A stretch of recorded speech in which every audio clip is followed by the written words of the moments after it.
Okay, great. So we were just looking at reconstructive memory. So that's okay. So I'm on page number 24. I'm pretty sure you're following me.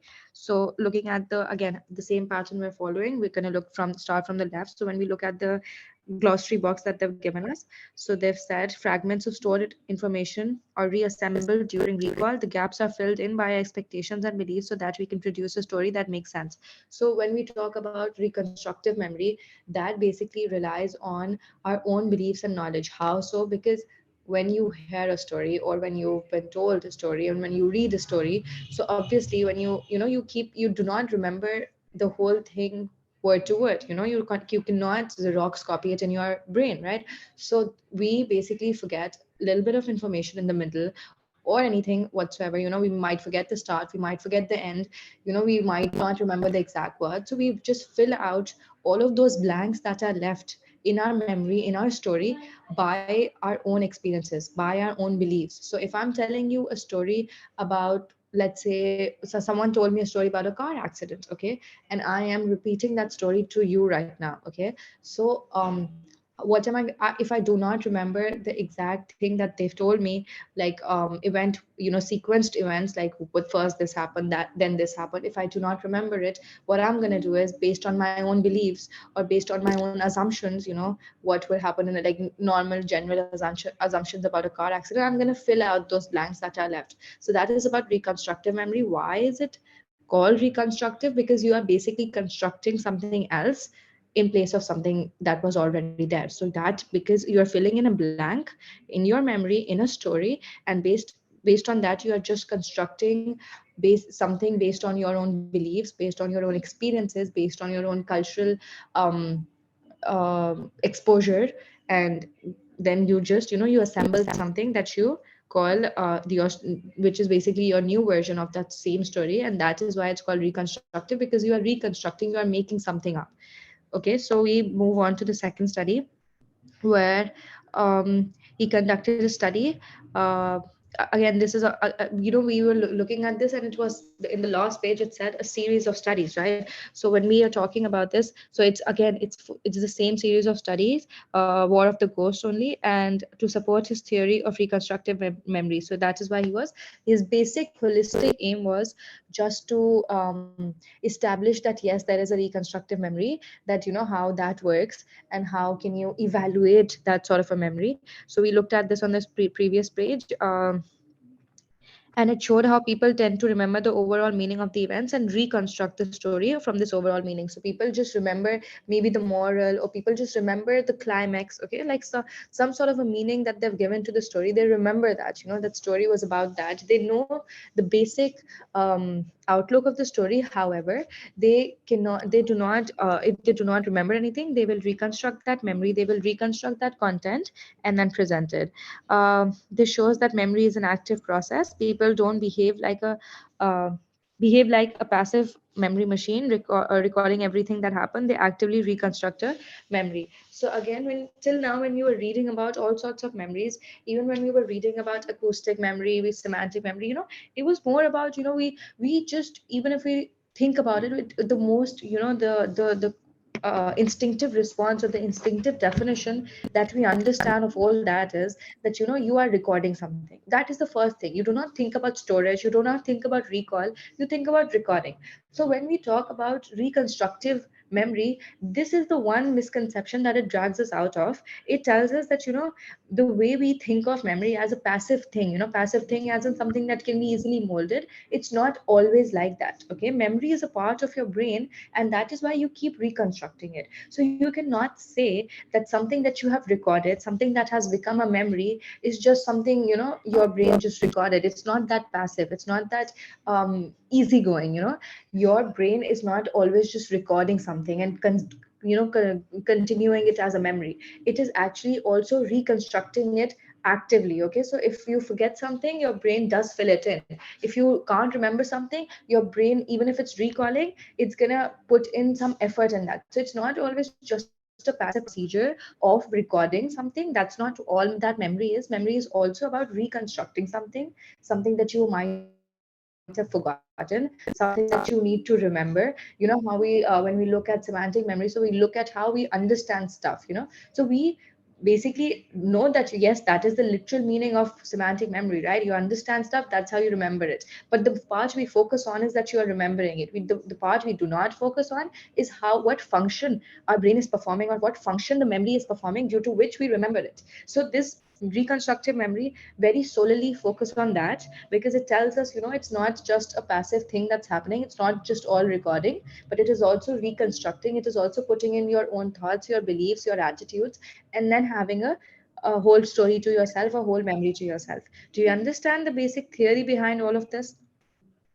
Yes. Perfect. So, looking at the memory is inaccurate heading, well, let's just read that. Many people believe that they have a very exact recall for events that they have that have happened in their past. It is quite likely that you have argued with a friend about something in the past. Your friend's memory and your memory don't match, and you feel very sure that you are right. Your memory may seem very real and accurate. Psychologists too believe that memory was simply an act of reproduction. That we store information about an event and we recall it later without altering it and record. Without altering the record in any way. However, Bartlett challenged this and proposed that memory was an active process. We store fragments of information, and when we need to recall something, we build these fragments into a meaningful whole. The result is that elements are missing and memories are not an accurate representation of what happened. So, what they are saying over here is that, as I explained to you, our basic conception about memory, our most literal definition, the part we focus on when we talk about memory is recording. Okay, so they're like, it is not just about recording. This was a perception that everybody has, that memory is all about recording. You are recording something and then you remember it and then you recall it. That's the basic procedure that we even studied in this book. That was the holistic procedure that we look at. So, but then over here they are changing that perception, they are bringing it a step forward, and they are saying that it is not only about recording, but it is also about reproduction. So it is not just something that you are remembering and then remember without default, but it is actually something that you reproduce. Okay, and you bring in additions to it, you subtract stuff from it. So it's all about that as well. So it is not just information that you store and then you recall it exactly the same way. So it doesn't happen like that. It is not that recording art, it is actually the reproduction art that it is following, that your memory keeps reproducing something or the other, reproducing a story that might make sense. And they are also saying that your every memory, why is memory inaccurate, why is the heading over here that memory is inaccurate? Because it is not just about recording, because it is about reproduction. So you can't always say that whatever a person is telling you is the most legitimate explanation or the most legitimate story, even if they are pretty sure about it. At the same time, your memory, your brain has actually reproduced that information, reconstructed that information. So memory can never always be accurate. Looking at reconstruction, according to Bartlett, the information we store in our long-term memories has been changed before it is recorded. We record small pieces of information, and later, when recalling the event, we recombine the pieces to tell the whole story. Each time you retell the story, these elements are combined slightly differently. So over here, according to the psychologist that we are looking at, according to Bartlett, he is saying that when we talk about long term memory specifically, okay, he is just focusing on LTM over here, and he is saying that it has already been changed before it is recorded. And how so? They are saying that your long term memory, by the time it becomes a long term memory, it has already been changed.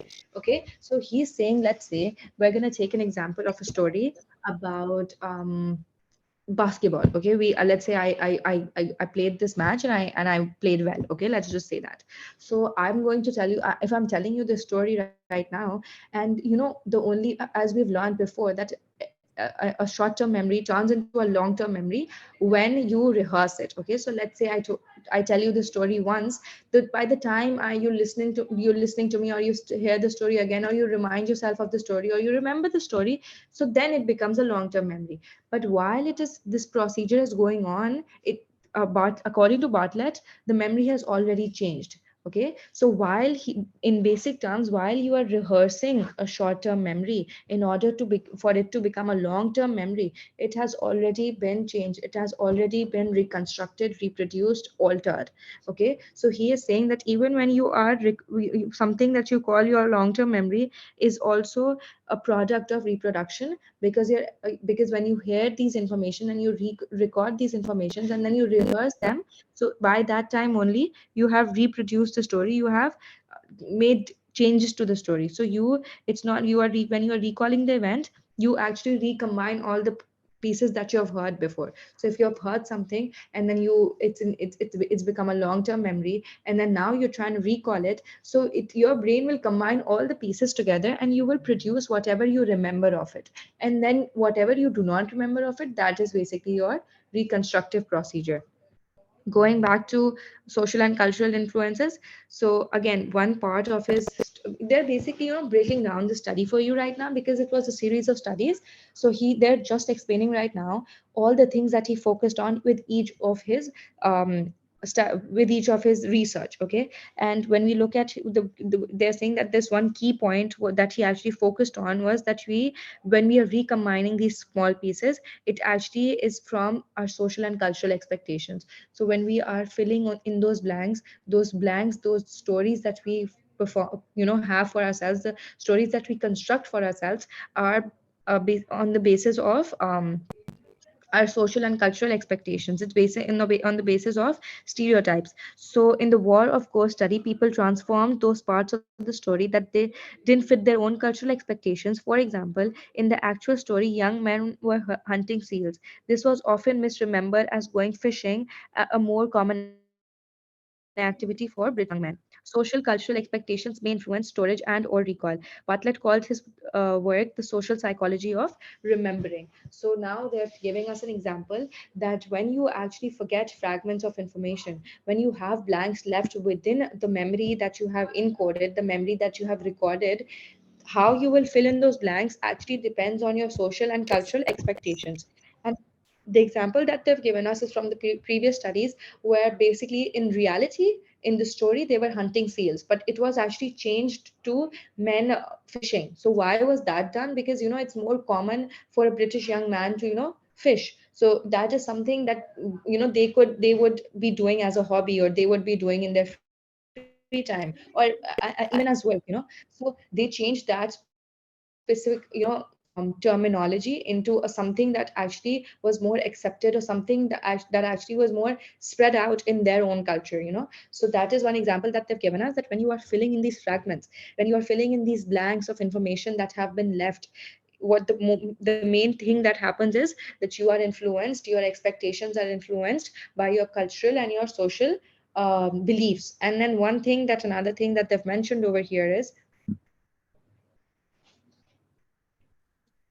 okay, yeah, the another thing they've mentioned over here is that he called his study the social psychology of remembering. So why is it called the social psychology of remembering? Because social psychology basically revolves around the society. Okay, it revolves around. Are you saying something? No. Okay.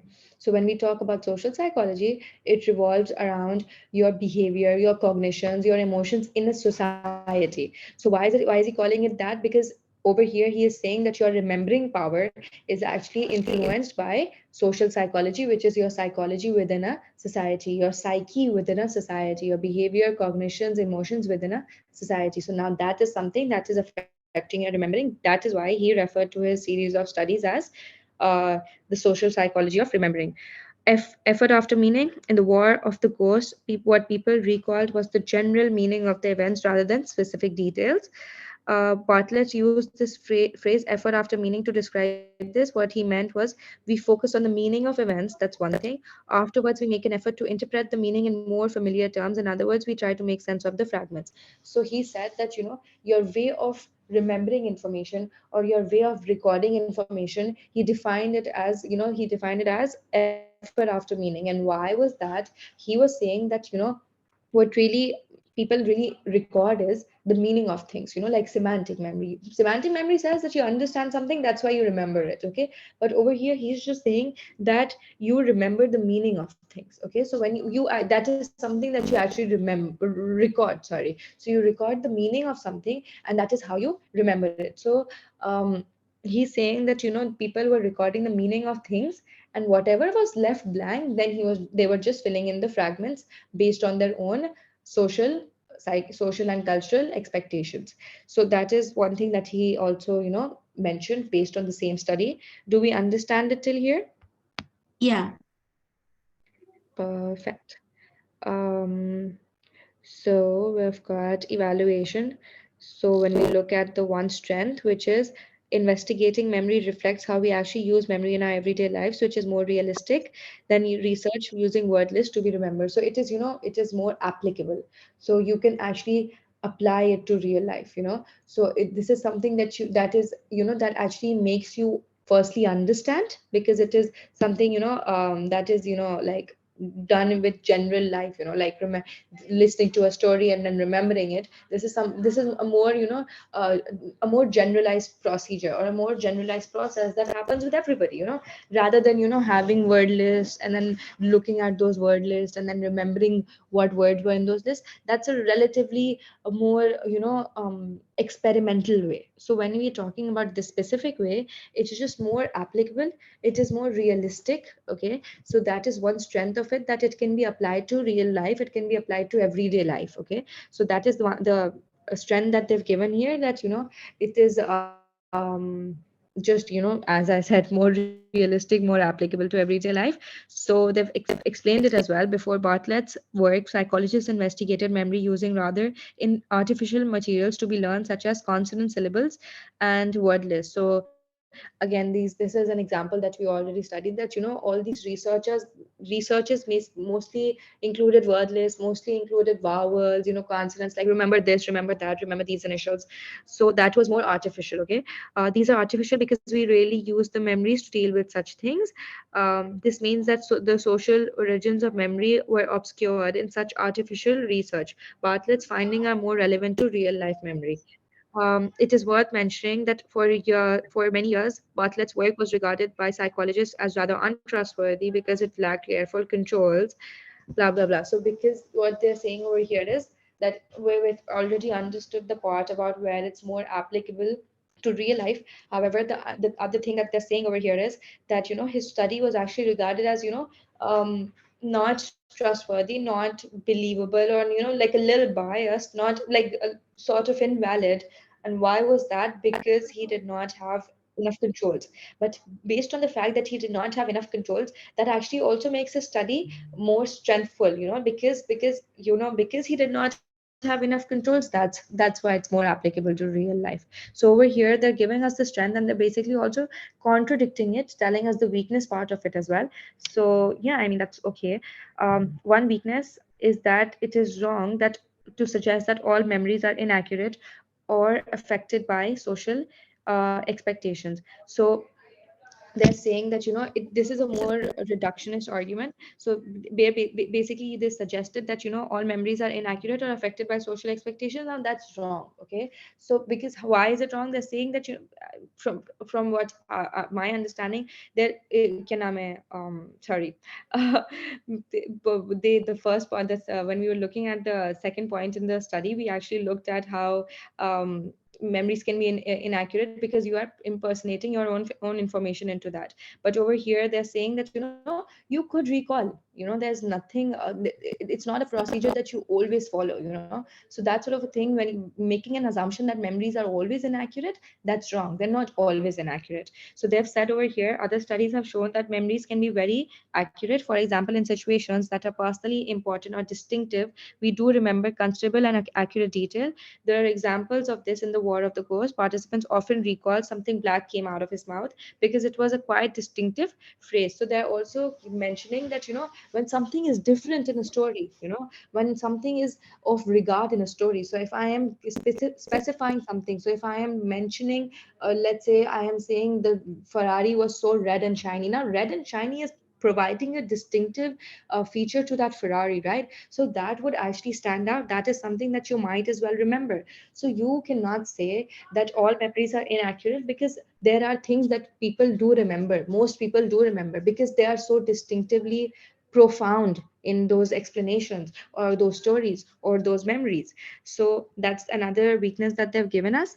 Real world application, another strength is that it can explain problems with eyewitness testimony. So eyewitness testimony is when you basically tell basically you're part of a crime or you witnessed a crime, and then you have to provide testimony. You have to provide evidence from your thought process, from your eyewitness, as an eyewitness, that okay, this happened. So you have to explain a sequence of events. So they're saying that this sort of a study, it actually helps evaluate eyewitness testimonies, because even if eyewitnesses miss out on something, that doesn't mean it did not happen. It might be something that they just reconstructed it in their own way. So eyewitness testimony used to be regarded as very important and reliable evidence in court cases. Such testimony was relied on to give an accurate picture of what actually happened. Blah blah blah blah blah blah. Bartlett's research showed that memory isn't always accurate and can be affected by our expectations of what happened. Research on eyewitness testimony has subsequently shown that people do not always recall what they see or hear.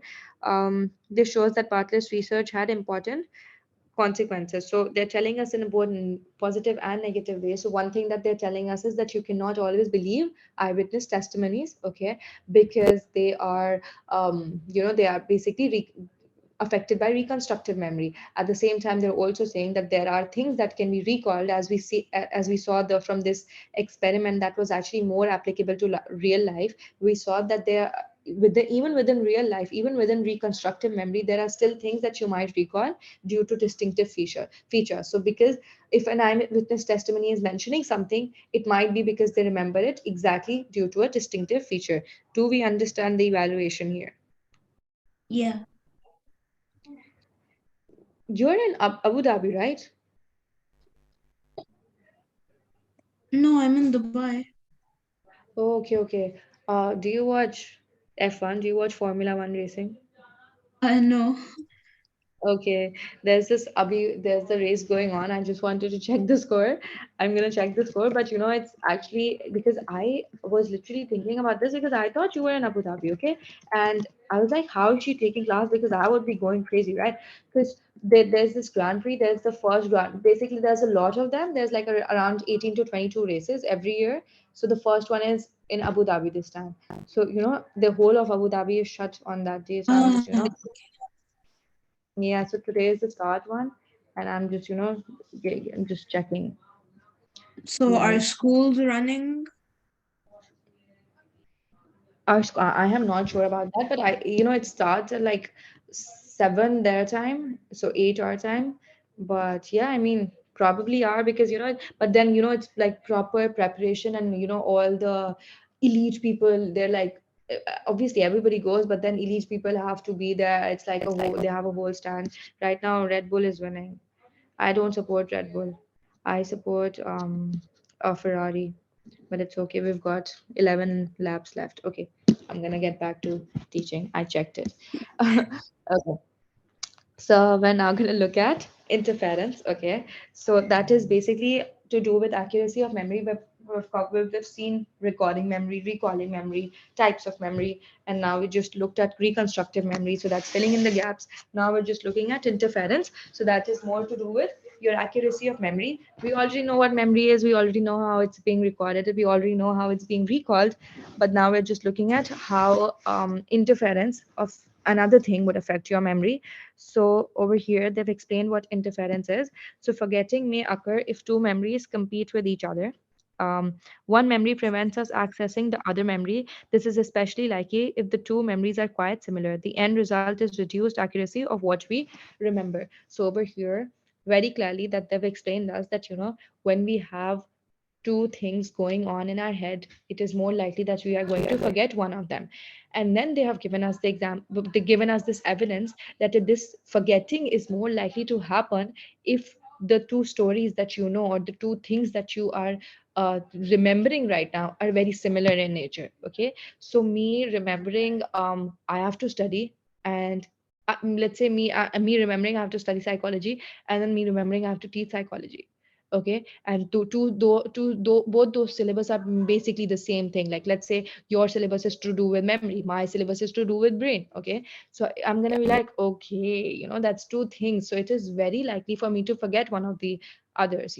So that is exactly what interference means, that when you have two things in your brain that you have recorded and you are trying to recall them, you might forget them. And when is this most likely to happen? When they have the similarity in between them.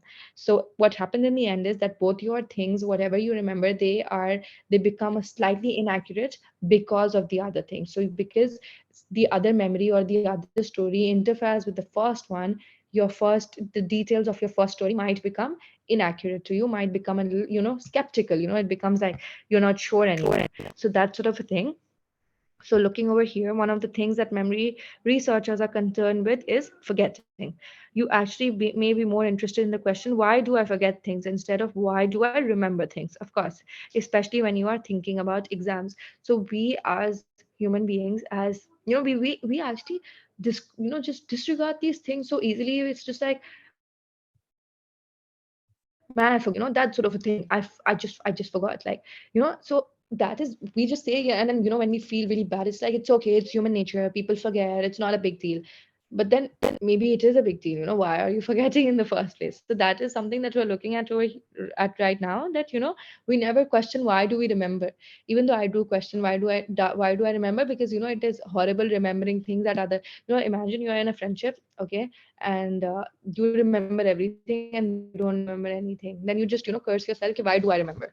But care, back to the point. So they're exactly, that's what they're talking about, that we are now focusing on the forgetting part of it, why does forgetting even take place in the first place. So one explanation for forgetting is called interference. Forgetting may occur if two memories compete with each other. This is especially likely if two memories are quite similar. This was investigated by John and William.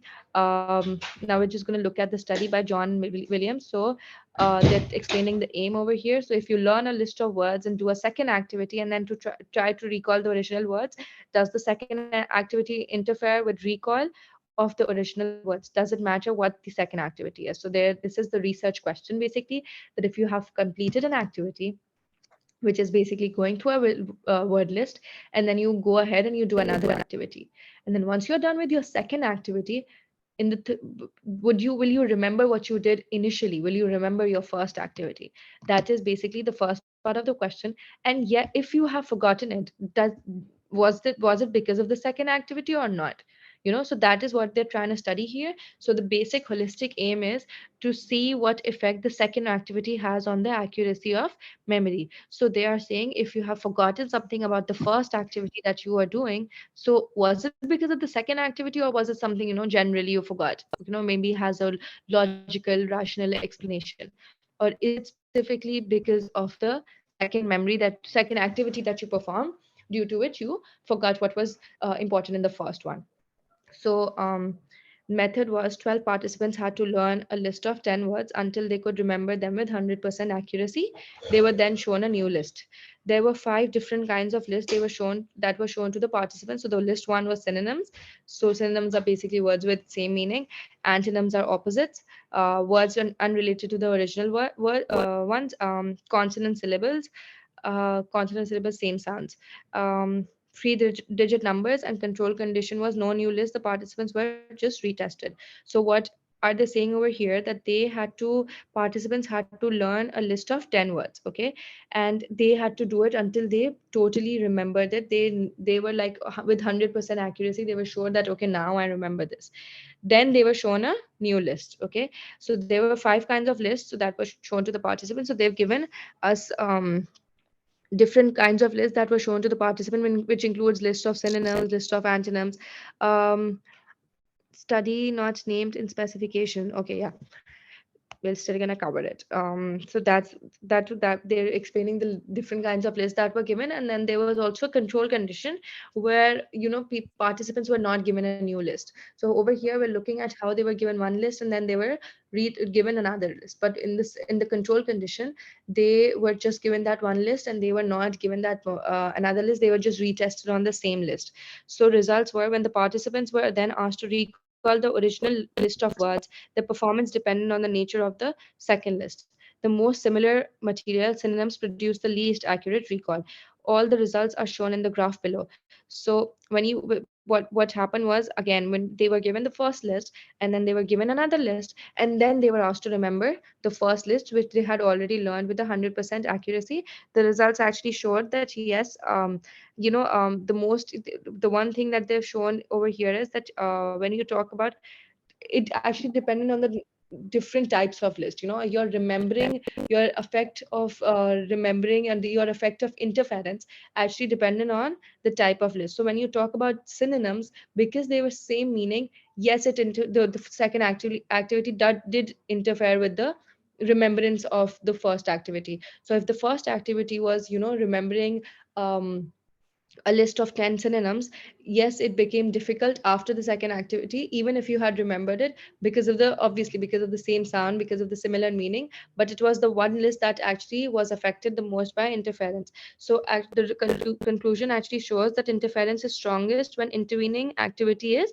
similar. So imagine this is showing, this is actually agreeing with their aim, because you were given a list of words and then you were given that was your first activity, and then you were given another list which was basically synonyms of the same words of the as the first list. Okay, so your second activity is synonyms of that same list.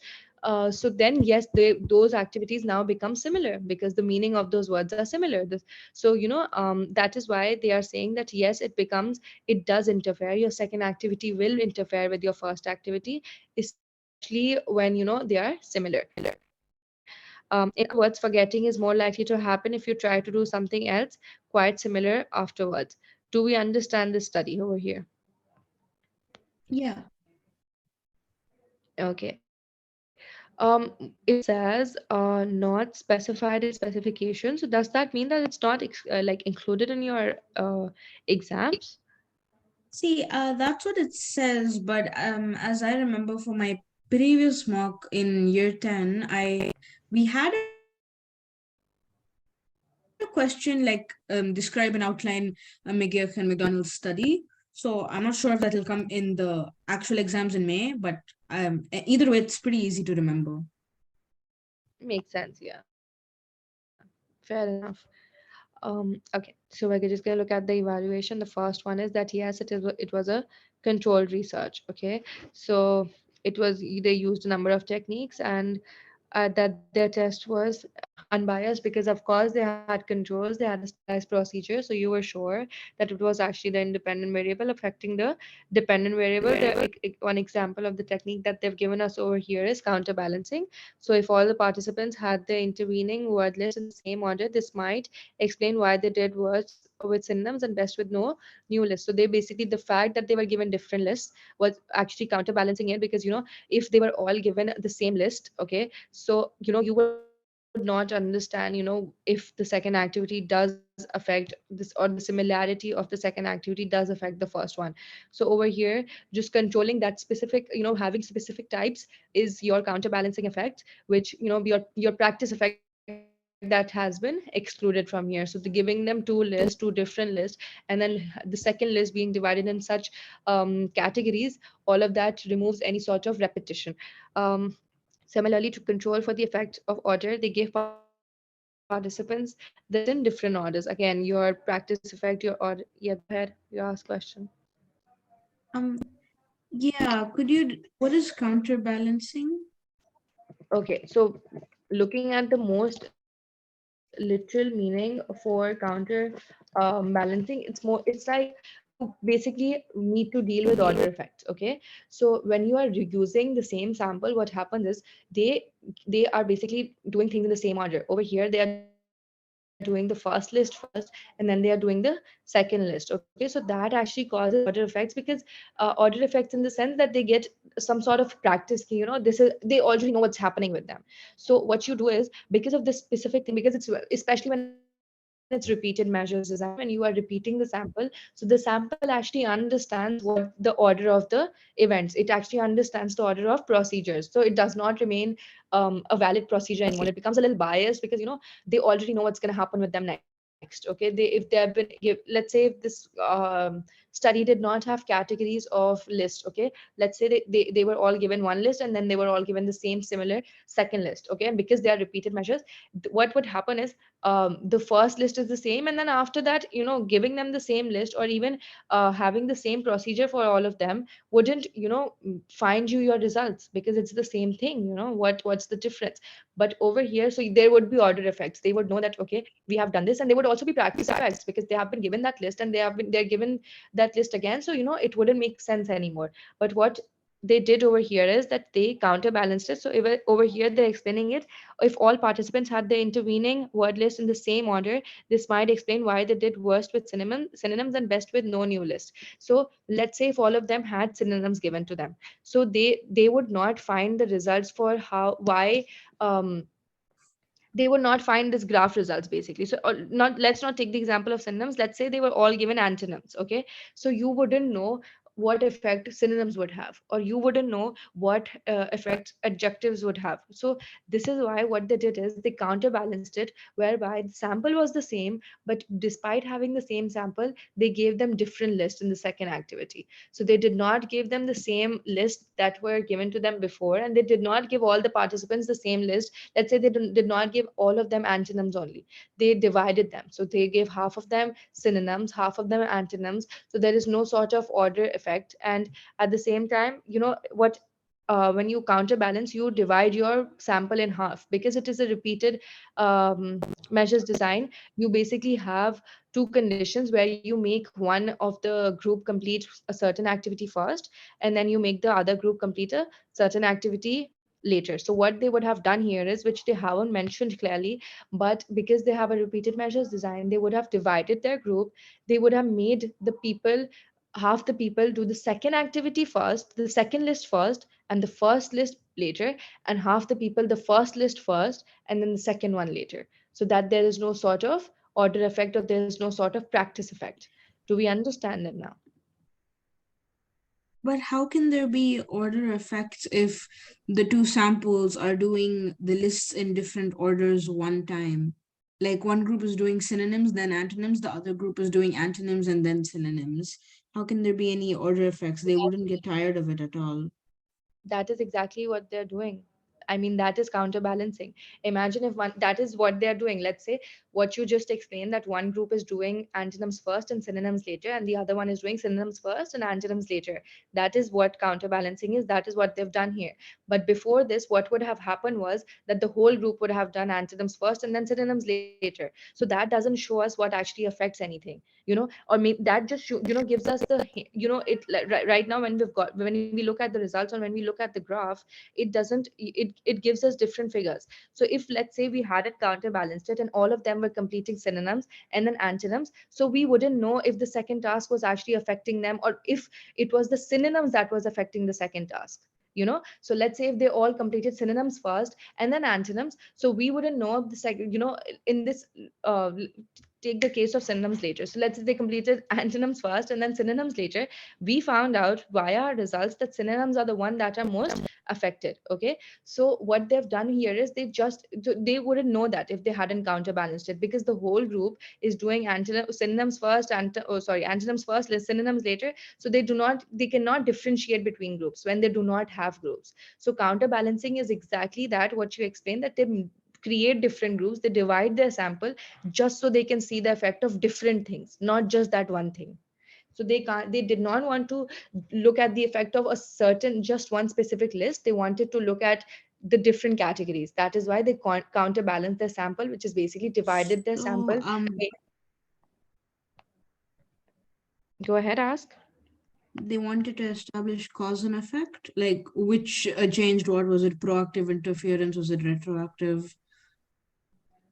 I'm sorry, you're lagging. Can you repeat yourself? So they wanted to establish which was the, if it was proactive interference, if it was retroactive, which affected what. Is that why they use counterbalancing? Yeah, you could say that, definitely. But I don't understand how it prevents order effects. Maybe I need to recap what order effects are. Order effects are basically practice effects in some sense. When your sample basically understands the order of things, like what's when they respond to conditions that are already exposed in some. Wait, let me explain that.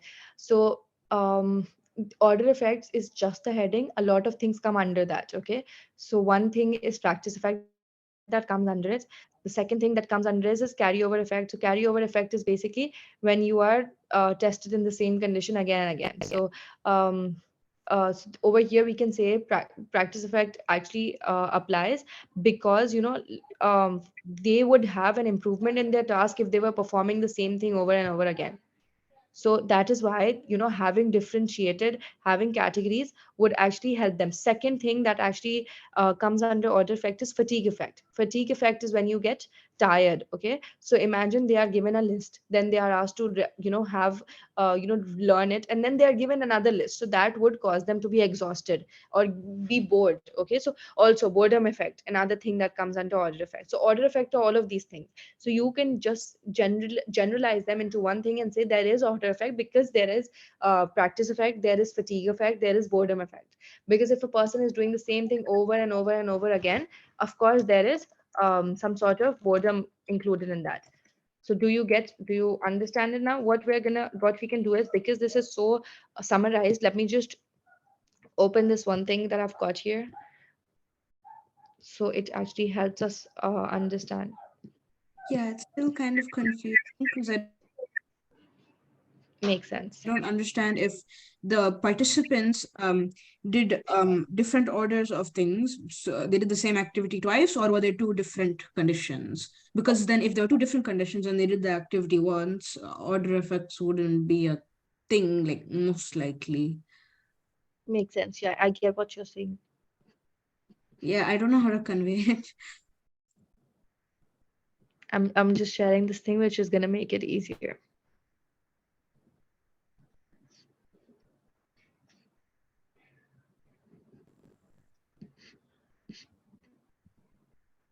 Okay. So over here you're just having a little bit of problem with the procedure. So once you understand the procedure, yeah, it may get a little clearer. So read this, okay? In this study, the participants were asked to remember a list of words until they could recall it perfectly. This is just the first part of the study. This is the first list, okay? Then participants had to learn a new second list, okay? There were 6 groups. So this division of groups, this is the first part of counterbalancing, that you have balanced your repeated measures design into 6 groups, and each learned a different set of words for the second list. So the first list was same for everybody. Okay, the second list was different for each of the group. Okay, so now group 1 did synonyms. Okay, group 2 did antonyms. Group 3 did words unrelated to the original words. So group 4 did nonsense syllables, so this is consonant syllables. Group 5 did 3-digit numbers, and group 6 is no new digit. Okay, no new list. Okay, they did not do any new list, they were just retested on the same list. Participants then had to recall the original list of words. Now, this is the first one, which is the same for everybody. Group 1, who had learned the list with more similar material synonyms, had the worst recall. Group 5, who had learned the most irrelevant materials numbers, had the best recall apart from the control group. It was concluded that more similar information is the more likely it will interfere retroactively with older memories. Now let's look at, so this is they are moving ahead and looking at something else. Now this procedure, what it explains to us is, now we understand, first of all, we understand what order effects are. That is basically when a participant has had the practice of a certain thing, and because of having the practice of certain thing, or because of following the order of certain things, they actually get tired of it, which is called the fatigue effect, and they get bored of it, which is called the boredom effect. So all of this comes under order effect. Because a participant knows the order of a certain thing, they get tired of it, bored of it, or they get practice, they get a lot of practice of it. So over here, when they are talking about counterbalancing, again, reading what they have said over here, if all participants had the intervening word list in the same order, this might explain why they did worst with synonyms and best with no new list. So first of all, you know, new list, they mean over here the group 6. They're talking about the control group over here. What they're saying again is, I literally lost the page. Okay, yeah, got it. So yeah, group six did not get any new list. They didn't get tired of anything. So yeah. Yeah, so they basically performed the best thing because obviously they had nothing contradicting their first list. So that is one thing that they have Ah, explained here. okay, okay. Yeah, yeah. And they are saying that because these intervening lists were given to five groups, okay? So if they were given in the same order, so they would never know which one is actually affecting them. So they wouldn't know that synonyms is the one that is affecting them. So counterbalancing over here just applies to the fact that they have divided these this participant, this group, this sample into six different groups just so they can give each of them a different thing. And why did they want to give each of them a different thing? So that they do not have order effects, so that they do not have part practice effects, so they do not practice the same thing over and over again. Because over here, when you we are already looking at a thing, at a group who is not practicing anything after that, so which is group 6 over here. They do not get any list, so we already have that aspect, we already have that control condition. So counterbalancing again, just dividing the group just so we can actually see what is affecting memory, okay, or what is how strong, where, what aspect of interference is the strongest. The fact that it is the similarity, is that what makes the other person forget, which they have proven that yes, it is the similarity, because group 1 performed the worst because they had synonyms of the first list. So first list is the same for everybody, and the second list is basically either synonyms of the first list or antonyms of the first list, words unrelated to the original word, which is basically first list, or consonant syllables of the first list, or 3-digit numbers of something completely different. So again, do you understand why they have used counterbalancing here Yes. and what counterbalancing they've done here? Yeah. Okay, perfect. The only problem is that the book doesn't contain more details about the procedure. That is why it gets difficult. Otherwise, it's pretty basic. Um, so they've explained it further. To control the effect of order, they gave participants the list in different orders. So some participants were sure list one first, whereas the others it was second, third, etc. This means the theory of interference also has validity because it is supported by sound research. So they've given it as a strength that we are basically finding out what we are looking for. It is a valid procedure. It is a valid method. Um, so artificial, okay, so again, weakness they've given over here is that it is a rather artificial text, which was a strength for Bartlett's study, that they are over here they're just doing it with lists and everything, so it cannot be applicable to real, life. It is not applicable to everyday life. And extra point that they've given us over here is that interference may not be an explanation of forgetting. So it is possible that interference effects are just temporary and that information is not actually forgotten if participants are given cued recall tests. So basically, cued is basically giving them a hint that here you go, this is something that you're supposed to remember. So they're just saying that you cannot always say that because two things interfered, the person has forgotten them. The person might as well just still remember them. You might just have to give them a little cue so that they can differentiate between the two things that are in their head and tell you the one that they actually remember. So that is the evaluation that they've given us. Another thing about going back to the counterbalancing thing, another thing that they've provided, another piece of information that they've provided here is that to control the effect of order, they gave participants the list in different orders. So some participants were shown list one first, whereas the others it was second, third, etc. So because one thing that we already know is that actually not better not to focus on this because it's going to make it confusing. It's better to just follow the procedure that we know, that they've divided into six groups, and over here they mean the same thing, but they're just telling how some participants or some groups were given the second part of the list first, and the similar list later. This similar list is basically your second part is your intervening list, and the similar list is your list one. So that's just something that they're explaining in terminology of counterbalancing. Um, do we understand all of this? Do we have any questions over here? No. Okay. So we should, okay. Do you want to start with accuracy of memory or should we stop here? That's up to you totally. Um, I think uh, I think we can stop here. I kind of I have an exam tomorrow. Okay, makes sense. I have an exam tomorrow as well. Good luck for your exam. Yeah, I have English literature. Tough. That is tricky. I hope you do well, inshallah. There's just two studies left, so I'm pretty sure by next class we'll be done with memory, inshallah. Okay. Yeah, good luck on your exam too. I think yeah, I can we can speed through this pretty easily. Perfect. Thank you so much. Allah Hafiz. Hafiz.